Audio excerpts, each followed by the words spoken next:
Ayun guys, tingnan mo naman, no? Ito yung ginawa ko last time. Ang ginawa ko sa kanya is full head highlights. So, syempre, gumamit ako ng bleach plus 30 volume again. So, laging ang ang mixture ko is 1:2. 1 part ng bleach, 2 part ng peroxide. So, ayun, nag-start ako sa nape, pataas. So, dalawa yan, guys. Natapos na yung kanan. So, nandito naman ngayon ako sa kaliwa. My God, guys, ang kapal ng hair ng ginawa kong to. Sobra.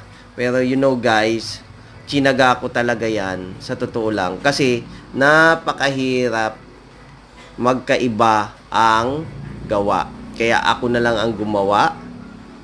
Siyempre, para parehas yung kakalabasan, di ba? Diyos ko po, nakakaloka, guys. Panoorin ninyo, guys, kung anong kinalabasan nito, hindi ko lang alam.